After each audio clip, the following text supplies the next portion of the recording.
Greetings. It's wonderful to be here with you, at least in spirit. And these are challenging times that we're in, troubled times. But, you know, the two cities that are represented by this event, New York and Belfast, are no strangers to troubled times. Belfast, of course, with the Troubles themselves. New York, through the 1970s, 9/11. Cities have an extraordinary capacity to build back and to build back better and stronger. And I'm convinced that all of our cities across the globe will build back better and stronger. But the question is, will they be fairer? And I think that's one of the big questions that we need to ask ourselves with all of the things that we see on our televisions today and on our phones, not just with the COVID virus, but with strained race relations, with clear inequities related to the virus and how it's impacting different communities. And this, I think, is a good segue into paying an homage to my dear past friend and really a son of both cities, New York and Belfast, the late great architect Michael Sorkin, whom we recently lost to COVID. Michael, for those of you who knew him, was an extraordinary, indefatigable spirit. And he represented the best in the idea of the public architect, the architect who cared not just about what his buildings looked like or his commissions or his fees, but whether the city was fair, whether it was a just place, whether it had public spaces that defined us as a just society.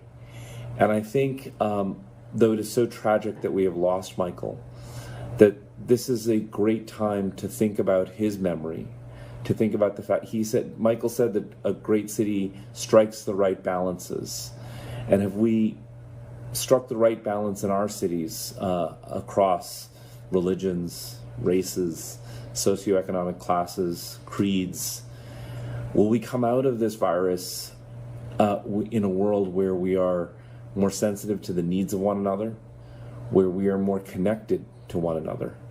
I was recently in Belfast and I had a lovely, lovely trip, was greeted with extraordinary hospitality, and I thank all of you for that trip who were involved in it. And one of our big takeaways was that Belfast could use more connectedness. In New York City, over the course of the last many decades, we have been building more connected public spaces. Some of you came to visit Domino, a site in the Brooklyn waterfront, an old industrial site that we've revitalized into a magnificent public park, a public park that's even working with social distancing in terms of laying out 6-foot circles for people to relax upon. So there's the proof that even though we are in troubled times for our cities, that we also have a sense of optimism and a sense that we know that we need human connectedness. I speak to you today from a rural setting that I love, but I miss my city so. And I miss so many of the cities in the world that I've had the privilege to go to, including Belfast. We have for years been hearing from technologists and economists that cities would no longer be necessary once we had the means to telecommute, once we had the means to basically live far distances from one another and communicate the way we're communicating now.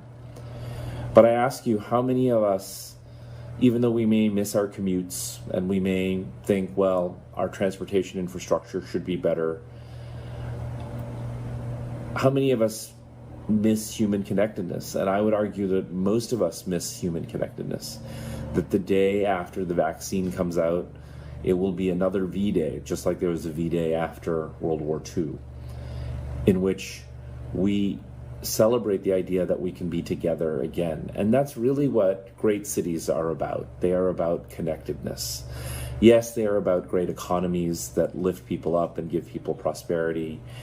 Yes, they are about climate change and the fact that cities have a really extraordinary role to play in the future of the planet, because the majority of our citizens live in cities today.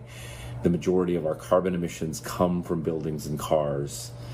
And so there are many problems to solve in our cities, but cities are still places of joy. They're places where we meet one another, sometimes old friends, sometimes strangers, through serendipity. And it's in that serendipity that we find innovation, that we breed new ideas, new friendships, new ways of working, of living, and new ways of thinking about equity. When I think about the protests that are happening on our streets in the United States and on streets and squares around the world for different causes, they happen in cities because that's where change happens. I would argue that our nations change because our cities create conversations that make them change, that our societies change with the energy that cities bring in terms of asking for change. And that change is asked for through people in public spaces, through human connectedness. And so public space isn't just about a nice place for an office worker to eat his or her sandwich, which is a great and lovely thing. But it's also the place of social friction, the place where different ideas can come together and where we can exchange ideas that maybe make us uncomfortable. Maybe they're about race or class or privilege. But we can confront those differences with a sense of fearlessness. And when I think of Michael, I think of someone who is truly fearless, someone who confronted authority without fear. And I think that is what makes most of our cities great, the sense that we fearlessly move on, even past our troubles. So we will get past the situation that we are in now. This too shall pass. And I think that beyond the needs that are immediate today of social distancing and wearing masks and worrying about whether mass transit will recuperate, what we really need to, I think, focus upon is that post a vaccine, and I'm optimistic about that the things that might linger with us are that we might remote work more, we might have more remote conferences. That might actually be good for the planet in some ways. But we will still need that face-to-face contact that makes us human beings. You know, Harari in his book Sapiens talks about the fact that what separates us as a species is our ability to create and propagate narrative. We tell each other stories that advance our race. And so what are the stories that our children and our grandchildren will tell about this time, about what Belfast did, about what New York did?